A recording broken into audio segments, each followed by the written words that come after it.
사람들이 이제 막 급하게 현상을 했는데 필름이 다 녹아버린 거예요. 그래서 한 110장 정도의 사진을 찍었는데 11장 정도의 사진만 살아남은 겁니다. 아이고. 그리고 이 필름이 녹았기 때문에 살아남은 사진들까지도 초점도 흐릿하게 나오고 흔들린 것처럼 이렇게 보이게 되는 거예요. 그 X의 마감 시간 때문에. 세상의 모든 지식 언더스탠딩. 다음에 보여드릴 사진은 카파의 또 다른 대표작입니다. 대표작. 예. 노르망디 상륙작전은 잘 아시죠? 잘 알죠. 2차 세계대전 때. 사진 막 흔들려 있네 이거. 예. 게다가 아이언 일병 구하기 라이언. 라이언. 그 첫 도입부 같은 장면 같아요. 예, 이 사진은 카파가 남긴 사진이고요. 스티븐 스필버그 감독이 그 라이언 일병 구하기의 그 도입 부분 정말 사실적이고 충격적이잖아요. 맞아요. 네. 그 시퀀스를 구성하기 위해서 카파가 남긴 사진은 계속 보고 또 보고 하면서 영감을 얻었다는 그 인터뷰를 할 정도입니다. 그러니까 이 사진을 보니까 더 첫 사진이 의심스러운데. 저 전장에서는 정말 진짜 손이 같아. 떨리고 막 이거 진짜 같아. 흔들릴 것 같은데. 근데 이게 카파가 전장에서 너무 긴장해 손이 흔들리고 있는 것처럼 떨린 것처럼 그거 아닙니까? 맞으면서도 틀린 얘기입니다. 아, 그렇습니까? 예, 노르망디 상륙작전 1944년도에 있었는데요. 네. 아시다시피 이제 연합군이 노르망디 상륙작전을 이용해서 이제 전쟁의 승기를 잡았고 네. 그 지상 최대 작전이라고 불리는데 그 당시에는 카파가 이미 아주 유명한 전쟁 사진가였어요. 예. 그래서 그때는 그 정도 되고 나니까 여러 군데에서 취재를 해달라고 합니다. 그 당시에는 어느 정도였냐면 연합군의 공보부에서 비밀스럽게 로버트 카파를 찾아와서 그 당시 작전이 극비였는데 네. 우리가 극비의 상륙작전을 준비하고 있는데 더 이상 알려줄 수는 없고 당신 취재로 왔으면 좋겠다. 그래서 카파한테 두 가지 제안합니다. 하나는 상륙작전이니까 상륙의 제1진과 함께 가는 그런데 진짜로. 당신의 목숨 보장할 수 없다. 근데 두 번째는 상륙작전이 다 무사히 끝난 뒤에 장군들과 함께 가서 우아하게 상륙작전에 이제 다 마지막 단계에 와서 이 지휘부들이 내리는 그 장면을 안전하게 촬영하는 장면. 두 가지 중에 하나를 고르라고 하는데 카파가 나는 그러면 제1진과 함께 가겠다. 이야. 그래서 카파는 언제나 자신의 목숨을 걸어요. 정말 그러니까 조 장면은 보면 진짜로 최전선에서 지금 상륙작전에 같이 참여한 거잖아요. 예, 맞습니다. 예. 그래서 LST라고 하죠. 그 영화에 나오는 것처럼 LST를 같이 타고 가서 LST가 열리면서 병사들이 뛰어나가고 그 장면을 같이 찍은 거네. 예, 그 장면입니다. 그래서 진짜 당시 참기자시네요. 카파가 남긴 회고에 따르면 이 바닷물이 핏빛이었다 그래요. 올라가면서 지금 막 사람 죽으니까 군사들이 죽으니까 진짜 막 기관총이 계속 빗발치고 있었고 그리고 이 물이 엄청나게 차가웠다고 합니다. 죽음의 현장이죠. 네. 여기에 가서 정말 생생한 기록을 남기는데 또 이 사진 중에 유명한 사진이 지금 보신 이 사진이에요. 이거 정말 야, 이것도 노르망디 상륙작전이야. 같은 날 같은 장소에 촬영됐던 초점이 사진이고 좀 너무 긴박해서 초점이 잘 안 맞은 듯한 느낌인데. 그리고 이 초점이 약간 안 맞고 흔들린 것처럼 보이고 이 남자의 얼굴이 명확하게 보이지는 않지만 우리가 흔히 이런 이야기를 하잖아요. 전쟁이란 어떤 경량에 휩쓸린 인간의 모습 이런 이야기는 딱 그 표현에 맞는 정말 이 파도 속에 휩쓸려 있는 이 상륙작전을 해야 되는데 적군의 총탄 때문에 상륙도 못하고 오도가도 못하고 있는 전쟁에 지치고 힘들어하는 그 병사의 모습이 보이고 있는 그런 사진입니다. 야, 이거는 진짜 대단. 이 진짜 총탄이 막 빗발치는 현장이었을 텐데. 그래서 이 사진의 주인공이 아직까지도 정확히 누군지는 밝혀지지 않았어요. 하나는 에드워드 리건이라고 당시 18살의 미군 병사였는데 자기 돌아왔더니 어머니가 이 사진을 오려가지고 기다리면서 잡지에 네 얼굴 나왔더라. 이렇게 해서 사람들이 다 에드워드 리건이라고 생각을 해봤는데 최근에 발표에 따르면 또 허스턴 라일리라는 당시 또 다른 사람이다. 근데 이 사람이 기억을 하기를 정말 자기도 그때 부상을 당했대요. 상륙작전 당시에. 근데 자기 주변에 누가 카메라를 들고 군인도 아닌 사람이 사진을 찍고 있어서 웬 미친 사진 기자가 와 있다는 생각을 했었다. 그렇게 해서 카파를 봤던 기억이 난다고 해결했던 기억이 있는데 이 두 장의 사진이 노르망디 상륙작전에 카파가 취재했던 가장 대표적인 사진인데 근데 이 사진에 또 뒷이야기가 있는 게 아까 흔들린 것처럼 보인다고 하셨잖아요. 그게 뭐냐면 90분 정도 그 현장에 머물렀다 그래요. 그래서 총 4통의 사진을 찍었습니다. 근데 뭐 다 저희 기자들이 아시니까 기자라는 게 취재도 중요하지만 마감 전에 보내야 되잖아요. 그래서 이거를 그 당시에 뭐 인터넷이 있겠어요. 뭐가 있겠어요. 그래서 그 당시에 라이프지에 이 사진을 마감을 해야 되는데 이거는 지금 프랑스 해안이고요. 라이프지는 당시에 이제 런던에 오피스가 지국이 있었던 겁니다. 그래서 그쪽에 이제 군사 우편으로 최대한 빨리 보냈는데 런던에서도 이 극비 작전이 실행됐다는 소식을 듣고 카파가 가 있다는 소식을 듣고 런던의 라이프에서 에디터들이 기다리고 있던 거예요. 예. 그래서 이 필름이 오니까 이 마감 시간이 얼마 안 남아서 빨리 현상을 하라고 이제 그 당시에 이제 다크룸복이라고 하는데 이제 암실에 있는 현상맨들이죠. 현상만 하는 사람들이 따로 그렇죠. 있었어요. 그러니까 그 당시 조수들이죠. 이 사람들이 이제 막 급하게 현상을 했는데 옛날에는 현상액이라는 걸 해서 필름을 현상을 해야 되는데 하고 나면 이게 젖어요. 이거를 말려야 되는데 빨리 말리려고 드라이어를 사용합니다. 근데 이제 캐비넷처럼 생긴 기계가 있고 거기다 놓고 이 온도를 맞춰 놓으면 이게 따뜻한 바람이 나오면서 이게 빨리 마르게 되는 건데 빨리 하려고 너무 고온을 해가지고 필름이 다 녹아버린 거예요. 그래서 한 110장 정도의 사진을 찍었는데 예. 한 11장 정도의 사진만 살아남은 겁니다. 아이고. 그리고 이 필름이 녹았기 때문에 살아남은 사진들까지도 초점도 흐릿하게 나오고 흔들린 것처럼 이렇게 보이게 되는 거예요. 필름이 다 녹아버렸기 때문에. 아 근데 너무 아까워요. 그 예. 100여 장의 사진이 다 그렇게 사라진 거예요. 그렇죠. 100여 장의 사진이 사라졌고 그런데 참 로버트 카파의 사진가 인생이 정말 다이나믹한 게 오히려 그게 더 전설을 더 더해주는 그러니까 거예요. 뭔가 얼마나 긴박했으면 막 맞아요. 사진이 이렇게 흔들리면서 그랬느냐. 예. 그리고 그 당시에 라이프지가 이거를 자기네 이 사진들을 자기네 그 잡지에 게재하면서 네. 카파가 사진 기자의 손이 공포로 흔들리고 있어 사진 이렇게 찍혔다 이런 캡션을 거짓 캡션을 달았습니다. 그렇게 해서 많은 조미료를 분들이- 쳤네요. 그렇죠. 와. 그래서 카파가 나중에 돌아왔는데 이 뭐야 이거 누가 사진 이따위로 만들어놨어? 그래서 그 이랬을 거예요. 에디터가 되게 겁을 내고 있었다 그래요. 근데 의외로 쿨하게 카파가 괜찮다 그랬고 그러면서 라이프지에서는 연봉 9만 불 지금 따지면 연봉 1억 정도의 네. 당시에 네, 정규 사진 기자로 채용을 하겠다고 제안했는데 뭐 로버트 카파는 프리랜서로 활동하는 게 돈을 훨씬 더 많이 벌었기 때문에 야 대단하다. 근데 어쨌건 그 목숨을 걸고 그 정도 지금 그때만 해도 유명하고 한참 스타였을 텐데 그럼에도 불구하고 목숨을 걸고 현장에 간 그렇지. 그런 걸로 봐서는 정말 엄청난 이게 유튜브로 해석하면 진짜 자극적인 썸네일의 장인이라고 할까?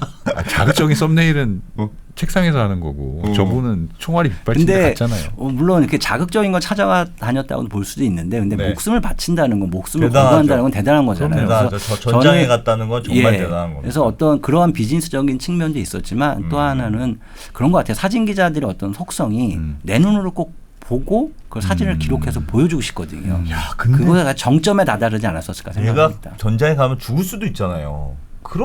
그럼에도 불구하고 그건 뭘까요? 사명감일까요? 아니면 뭘까요? 사명감이기도 하고 아니면 내가 그 장면을 꼭 보고 싶어. 예. 그런 걸까요? 본인이 그런 일을 하다 보면 어. 내가 반드시 그걸 해야 된다는 생각이 들게 되는데 그게 사명감일 수도 있고 그게 어떤 자기 몸에 배게 되는 것 같아요. 그냥 예. 당연히 현장에 가야지. 당연히 현장에 가야지. 내가 하는 일이니까. 근데 그걸 좋게 해석을 해주시면 사명감이라고 볼 수도 있고. 예. 그래서 물론 저는 이런 전쟁터 이런 거는 가본 적 없지만 가끔 이제 위험한 지전장을 가면 예. 주변에서 그런 데를 왜 가냐고 얘기를 하시는데 내가 하는 일이니까 그냥 당연히 가야 하는 되는 거지. 거고. 그리고 저뿐만 아니라 많은 사진 기자들이 그런 생각을 갖고 일을 하거든요. 물론 또 글을 쓰는 기자들도 마찬가지인 생각을 갖고 계시고요. 그래서 어떻게 보면 기자라는 게 천성이라는 생각이 들기도 합니다. 현장에 가보고 눈으로 한번 보고. 이분은 그 스페인 내전에서도 그런 경험을 쌓았으니까 정말 가보고 싶었을 것 같고 게다가 제안도 아니 게다가 전쟁 사진 기자로 자기가 유명세를 탔는데 안 갈 수가 없지. 전쟁이 일어났는데. 카파의 사진을 기다리는 사람들이 있는데 어떻게 안 가겠습니까? 그렇죠. 예. 됐을 것 어쨌든 같아요. 갔다는 게 대단한 거죠. 현장에. 야 노르망디 상륙작전 진짜 충격이네. 거기 타고 사람이 죽는 게 보일 텐데 눈앞에서. 영화로만 봐도 좀 충격적이었는데 현장에 있었으면 더 그랬을 것 같아요. 이런 부분은 진짜 리스펙이네. 그래서 이 카파가 근데 단순히 목숨을 걸고 전쟁터를 갔기 때문에 지금처럼 전설로 남아 있는 건 아니고요. 예. 또 하나는 저는 카파의 사진들이 훌륭한 이유는 본인의 공감 능력을 사진 속에 잘 녹여놨다고 생각을 해요. 그래서 아까 저희가 이야기한 당신의 사진이 좋지 않은 것은 충분히 대상에 다가가지 않았기 때문이다. 네. 물리적으로 해석을 할 수도 있거든요. 그 당시는 아까 말씀드린 대로 저널리즘 현장에서 망원 렌즈를 쓸 수 없는 그런 상황이었기 네. 때문에 네. 보통 표준 렌즈라고 하는 가까운 곳에서 사진을 찍는 그런 렌즈를 사용했는데 물론 물리적으로도 가까이 가야 하지만 보면 사람들과의 어떤 감정의 벽을 뚫고 다가가는 모습을 사진에서 많이 보여줍니다. 그래서 이 지금 보시는 사진은 이탈리아의 시실리아에서 이 10대 소년들이 빨치산 투쟁을 하다가 목숨을 잃게 돼요. 그렇게 해서 카파와 미군이 막 진주를 했을 때 그 친구들은 어린 학생들이 목숨을 잃고 장례식이 벌어지고 있는데 장례식에서 오열하고 있는 어머니들의 모습이에요. 아이고. 자식을 잃는. 그런데 상당히 가까이에서 찍은 걸 알 수 있습니다. 그런데 그와 동시에 사진 속의 어머니들이 카메라를 이렇게 의식을 하고 있지 않아요. 근데 실제적인 상황에서 저희가 만약에 이 현장에 들어가서 갑자기 카메라를 훅 들이댄다면 이런 사진 찍을 수도 없고 이쪽에 상대적으로 거부를 하게 되죠. 그렇겠죠. 같이 있어야 되는 거예요? 그렇죠. 같이 있어야 하고 제 생각에 이런 사진 찍기 전에 이미 심정적인 감정적인 워밍업을 많이 했을 것 같아요. 같이 얘기도 하고. 그렇죠. 그들에 대한 존경도 보여주고 심정적으로 그들과의 동질감도 보여주고 그래서 좋은 사진 기자들은 제가 현장에서 보면 정말 그래요? 이런 어떤 감정의 교류를 잘합니다. 그냥 갑자기 가서 착 찍는 게 그런 아니고. 사람은 거의 없어요. 예. 그 사람들과 이야기를 하고 상황을 이해를 하고 그 이해한 것과 동질감을 바탕으로 해서 좋은 사진이 나오는 것이거든요. 그렇기 때문에 카파의 사진들에 보면 대상에 가까이 다는 게 예. 단순히 어떤 물리적인 거리가 아니라 감정적인 거리가 아닐까. 그래서 이런 공감 능력을 또 잘 이용을 해서 카파는 세계적인 예술가들과도 많은 교우 관계를 가졌습니다. 네. 전쟁 전후에 이런 예술가들의 인간적인 그런 면모를 기록한 사진을 많이 피카소 남겼고요. 아니에요? 혹시? 예, 피카소입니다. 머리 없는 아저씨? 예. 피카소가 당시 결혼했던 네. 아내와 즐거운 망중한을 보내고 있는 모습이고 그리고 지금 보시는 사진은 해밍웨이가 사냥광이었잖아요.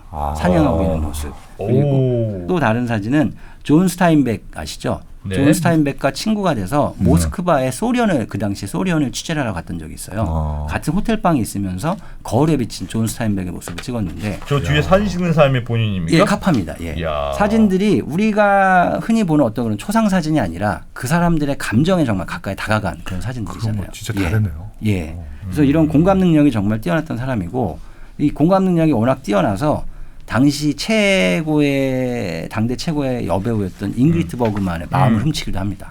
아 정말요? 예. 그래서 잉그리트 버그만과 연인 관계이기도 했어요. 야 진짜 잘 나갔구나. 예, 그래서 잉그리트 버그만이 당시에 카파한테 헐리우드에 정착해서 결혼해서 살자 이런 얘기 할 정도였는데 이야. 근데 당시 이제 둘이 뜨거운 연애를 했는데 한 가지 문제가 잉그리트 버그만은 유부녀였습니다. 그래서 잉그리트 버그만은 근데 당시 남편과는 약간 관계가 틀어지고 있었고 그렇게 해서 카파와 새로운 출발을 꿈꿨는데 예. 결국은 이제 이루어지지 않았고요. 그리고 카파도 이 전쟁이 끝난 뒤에 헐리우드에 정착할 생각 갔었는데 결국은 이 평범하고 안정적인 생활에 정착을 못해서 헐리우드에 적응을 못하고 떠나게 됩니다. 그렇게 해서 둘 관계는 이제 좋은 친구로 남기로 하고 끝나고. 헤어졌는데 그 잉그리트 버그만의 딸이 또 그 여배우였던 이사벨라 로셀리니예요. 이사벨라 로셀리니가 그 엄마는 정말 카파를 사랑했었다. 결혼할 준비까지 했는데 카파가 나는 나를 한 군데 묶어둘 수 있는 그런 남자가 아니다. 그렇게 해서 떠났다고 그런 이야기를 엄마에게 들었다고 하니까요. 정말 사랑했던 것 같습니다. 진짜 대단하네. 사진도 잘 찍고 그냥 여배우랑 타로는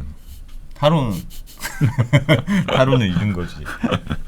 근데 정말 그게 있나 봐요. 뭔가 약간 비범한 능력이 있나 보네. 그러니까 사람을 설득하고 이렇게 그런 비범한 능력이 있는 것 같은데요. 그 카파가 영어를 하면 잘 못 알아들었다 그래요. 헝가리 액센트로 했고 네. 그리고 영어를 정식으로 공부한 게 아니거나 예. 뭐 진짜 일을 하면서 배운 영어여서 그런데 그래서 카파의 영어를 알아듣기 어려운데도 언제나 사람들을 웃게 만들고 그리고 몇 개 국어를 했다고 하고요. 그러니까 아주 이런 커뮤니케이션 능력이 아주 훌륭했던 사람인 것 같습니다. 근데 뭐 지금까지는 카파의 삶의 빛에 대해서 말씀을 드렸는데 예. 근데 전쟁이 끝난 뒤에 카파의 인생은 이 전쟁의 후유증을 진짜 오롯이 받아냅니다. 왜요? 그 전쟁 흔히 이야기하는 전쟁의 트라우마 때문이죠. 워낙 전쟁에서 비극적이고 폭력적인 장면을 많이 봤기 때문이었던 것 같고요. 네. 그래서 카파는 위대한 전쟁 사진가였지만 전쟁이 끝난 다음에 2차 세계대전이 끝난 다음에 자기가 선언을 해요. 주변 사람들. 나 더 이상 전쟁 사진을 취재하지 않을 거야. 그리고 자기 명함에 장난이지만 실업자가 된 전쟁 사진가라는 걸 자기의 직업 타이틀로 새겨놓습니다. 다시는 전쟁을 취재하지 않겠다고 했는데 문제는 카파는 술과 도박에 중독돼 있었습니다. 이게 너무 극한의 상황에 있다 그렇죠. 보니까 예. 제정신으로 살 수가 없었겠네요. 전쟁터에서는 그게 전혀 이상하지 않았던 거예요. 아. 아침부터 술을 마시고 전쟁터에서 살아 돌아오면 밤새 포커를 해서 거액을 날리고 그래서 당시 카파가 어느 정도 도박에 빠졌었냐면 한 번 위험한 지역 취재를 가면 당시 일반 근로자들이 1년치 월급을 받았다고 하는데 예. 그걸 뭐 하룻밤 도박판에서 다 날려버렸대요. 아. 그러니까 이제 이 전쟁의 어떤 공포를 잊기 위해서 어떤 또 다른 스릴이 필요했던 거일 수도 있죠. 이렇게 해서 전쟁 당시에 카파가 잃었던 돈이 거의 뭐 작은 영화사를 헐리우드에 차릴 수 있을 정도의 돈이었다고 하고 아침부터 뭐 술을 먹고 그래서 잉그리트 버그만과의 사이가 좀 삐걱거렸던 이유도 아침에 일어나면 술부터 먹어요? 술부터 먹고 감정적으로 상당히 어두운 사람이었다 그래요. 아침에는.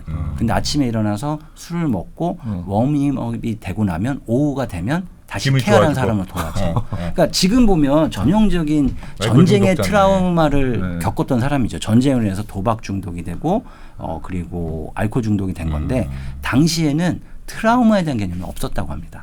쟤 왜 저래? 그런 그렇죠. 느낌이었구나. 트라우마에 대한 개념이 일반인들 사이에서도 인식이 되기 시작한 게 베트남 전쟁 이후였기 때문에 그때까지만 해도 카파가 전쟁 갔다 오더니 좀 힘들었나 보다. 아니면 쟤는 본래 캐릭터가 저런 친구야. 했는데 그런 상황 속에서 매일매일 뭐 도박과 술에 빠지게 되고 전쟁 취재는 안 하게 되고 그러다 보니까 경제적으로도 힘들어지고 예. 그리고 정신적으로도 힘들어지고 그런 상황이 됐었죠.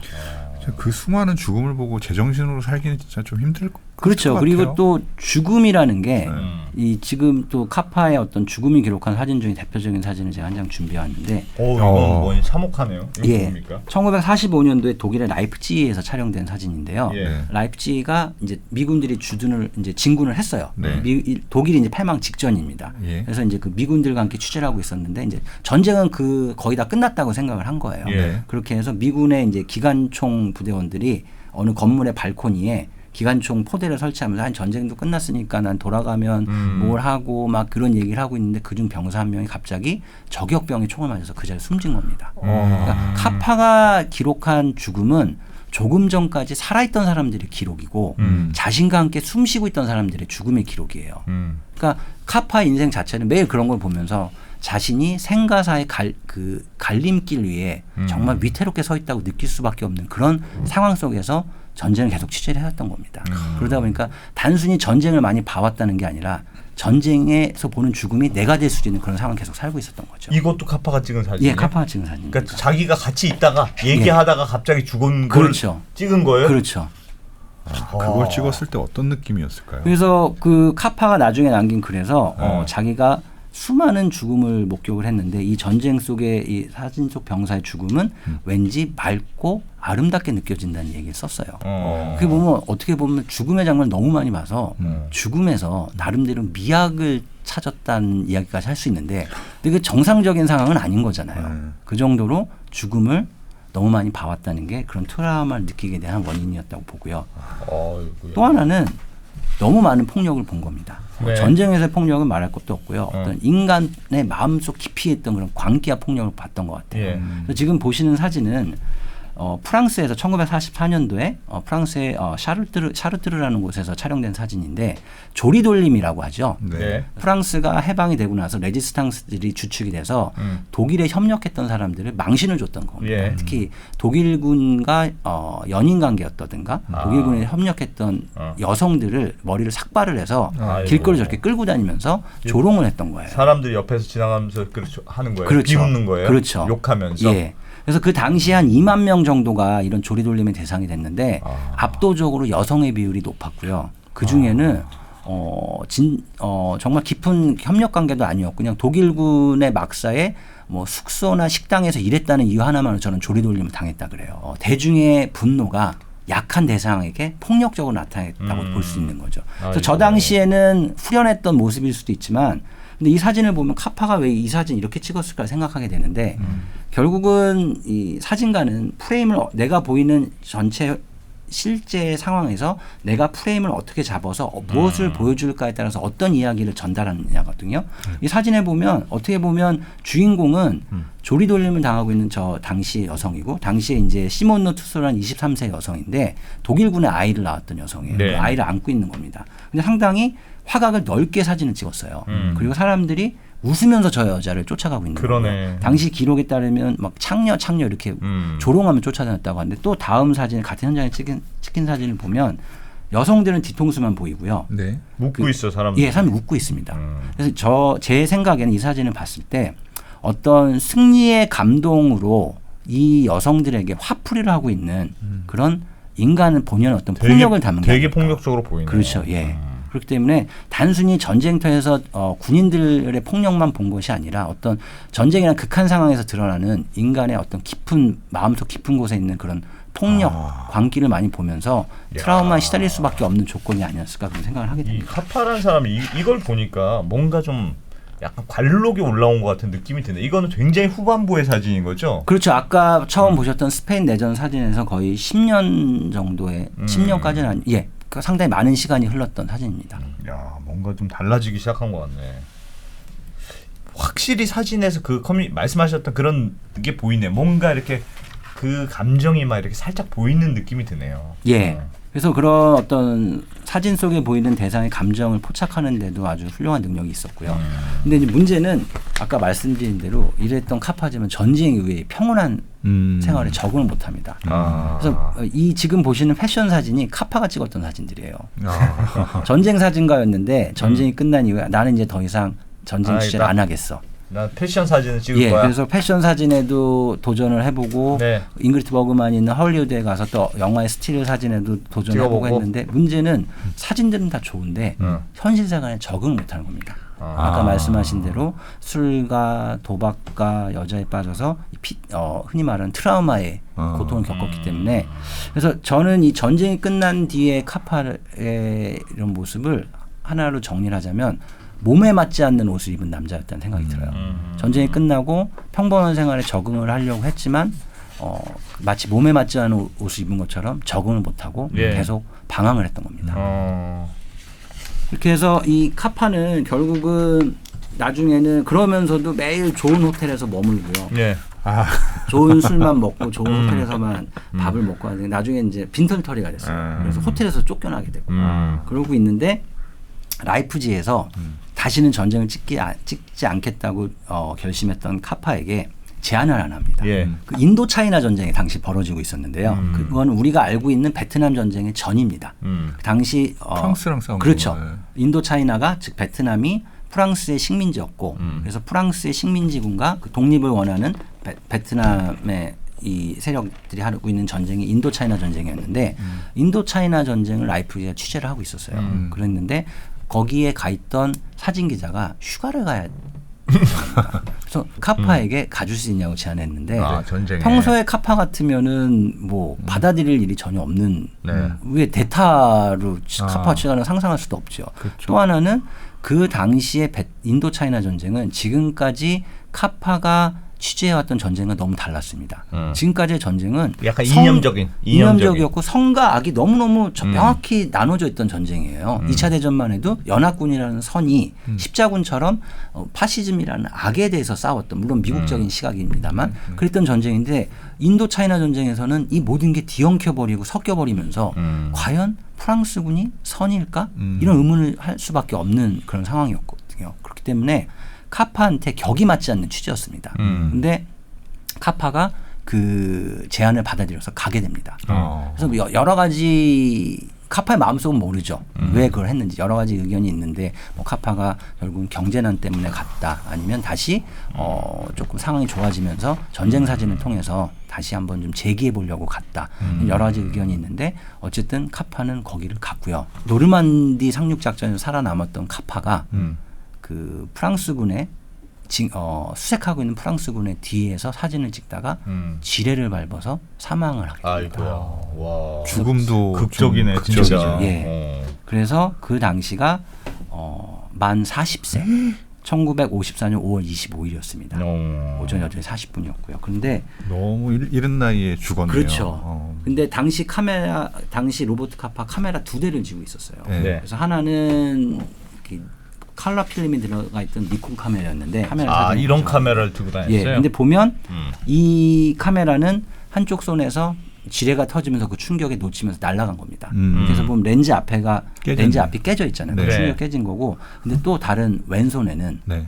이제 저희가 셔터는 오른쪽으로 누르지만 카메라를 들고 있는 건 왼손이거든요. 네. 이렇게 들고 사진 찍는데 왼손은 아직 카메라를 쥐고 있었다고 합니다. 아. 죽음의 순간까지도 카메라를 쥐고 있었던 그런 로버트 카파입니다. 그래서 이 지금 보시는 사진이 로버트 카파가 생전에 마지막으로 남긴 사진이에요. 저게 예. 뒤에 따라가는 거 사진이군요. 예, 그렇죠. 그래서 아직 뭐 전투 상황도 아니었고 그냥 진군하고 있는 수색 작전을 하고 있는 프랑스군의 뒤에서 사진을 찍으면서 따라가고 있었는데 갑자기 지뢰를 폭발한 밟아서 거죠. 그렇게 된 거죠. 아이고.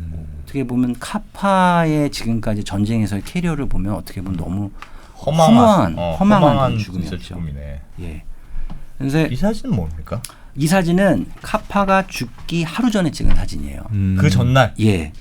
그래서 당시 프랑스 병사가 이 강변에서 강아지와 놀면서 휴식을 하고 있는 사진인데, 근데 로버트 카파가 죽었을 때 워낙 유명한 사람이었고 전쟁에서 많은 그 역할을 했기 때문에 미국에서 카파를 국립묘지에 안장하자는 얘기를 했습니다. 근데 가족들이 그걸 반대했어요. 그러면서 그 로버트 카파의 동생도 코넬 카파로 유명한 사진가인데 그 사람이 남긴 이야기가 우리 형은 전쟁 사진가가 아니라 평화를 사랑한 평화 사진가였다. 피스 포토그래퍼였다는 말을 남겼고 어머니 역시 우리 아들은 군인이 아니었기 때문에 국립묘지에 안장시키고 싶지 않다. 그렇게 해서 국립묘지에 가지 않았고요. 전쟁터에서 수많은 전쟁을 찍었지만 결국 평화를 너무너무 원했던 사람이고요. 그리고 전쟁 이후에 그의 삶에서 전쟁이라는 게 얼마나 우리 인류에게 어떤 악영향을 주고 고통과 슬픔을 주고 후유증을 준다는 걸 자기 인생으로 그대로 보여줬던 사람이거든요. 그렇기 때문에 저는 제가 느끼는 로버트 카파가 세상에 남기고 싶었던 사진은 이 사진이 아니었을까 그런 생각을 하게 이 됩니다. 사진 멋있네요. 굉장히 여러 가지 생각을 하게 전장에서 예. 병사가 누워서 강아지랑 놀고 있는 진짜 죽음까지도 약간 영화 같아요. 영화 같은 사람이네. 영화 같은 삶을 보냈네. 좀 더 일찍 죽어서 조금 더 이렇게 회자될 전설이 되는 거지. 사실 어떻게 보면 그것도 전쟁터에서 전설이 완성이 되는 거죠. 예, 맞습니다. 로버트 카파가 만약에 천수를 다 누리고 양로원에서 돌아가셨다면 이런 전설이 완성되지 않았을 수도 있죠. 너무 진짜 극적으로 죽음도 이렇게 이루어진 거네요. 대단한데요. 사진 기자들은 카파를 다 알고 있겠죠, 거의. 뭐 그렇죠, 거의 100%라고 할 수 있겠죠. 예.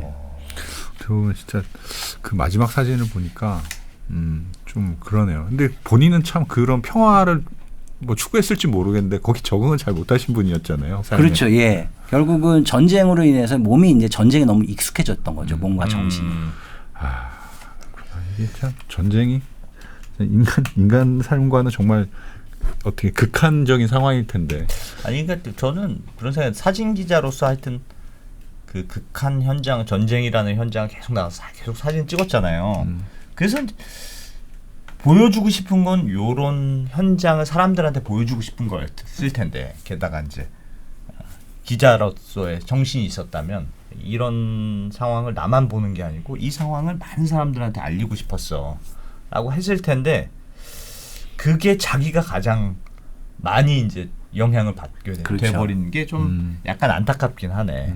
그 어떤 느낌인지는 알겠어요. 자기가 느낀 감정을 사람들한테 잘 보여주고 싶었다는 생각을 많이 한 것 같긴 해요. 이런저런 그게 많이 통한 것 같고, 처음에 쓰러지는 장면은 아무래도 연출 사진에 의심이 살짝 들지만 그 이후로 사진들을 쭉 보면 뭔가 자기가 느낀 그런 느낌들, 뭔가 공포나 슬픔이나 이런 거를 사람들한테 전쟁의 참혹함을 보여주려고 했던 것 같긴 해요. 근데 그게 본인이 그 막 빠져버린 것 같은. 그래서 카파는 제 생각에는 어떤 위인전에 나올 만한 모범적인 인생을 사는 사람은 아니에요. 근데 아까 저희가 이야기한 어떤 그 연출 사진 논란도 결국은 전쟁이란 극한 상황에서 여러 가지 속임수가 벌어지게 되잖아요. 네. 그런 걸 한번 보여준 에피소드가 아니었을까 하는 생각이 들고, 그래서 저는 카파는 반드시 그의 사진과 인생을 같이 봐야 이해를 할 수 있고, 그리고 하나의 사진이 아니라 그의 전생에 걸친 여러 대표작을 함께 봐야 과연 카파가 남기고 싶었던 메시지는 단순히 사진뿐만 아니라 자이건 타이건 그의 인생이 우리에게 남겼던 메시지는 무엇일까를 그런 전체를 보는 그런 눈을 통해서 알 수 있다고 생각을 합니다. 뭔가 근데 하여튼 자기를 던져야 뭐가 걸작이 나오는군요. 뭐 저 던져야 던져야 걸작이 나온답니다. 오늘부터 잘 던지시기 바랍니다. 이야 알겠습니다. 재밌네요. 로버트가 이게 쓰신 데는 오래 걸리셨습니까?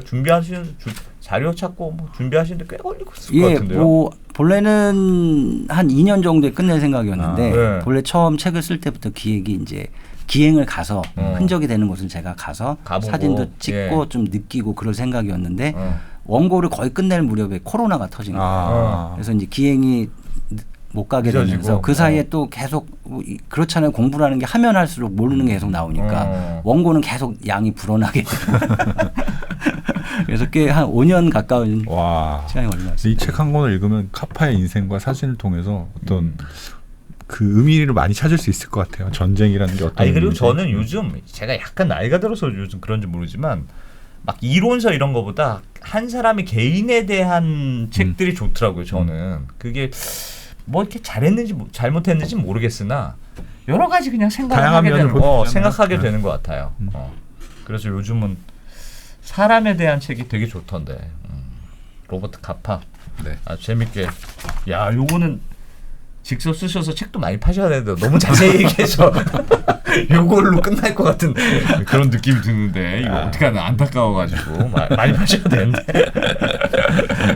로이터에서 뭐 훌륭한 그 사진 기자시니까 뭐 책은 좀 덜 팔도 괜찮지 않습니까? 로버트 카파를 많이 알아주시면 그걸로 충분합니다. 예. 알겠습니다. 아주 재밌게 잘 들었습니다. 네. 김경훈 기자님 로버트 카파라는 아주 분세출의 사진 기자에 대해서 좀 배워본 것 같네요. 고맙습니다. 재밌게 잘 감사합니다. 들었습니다.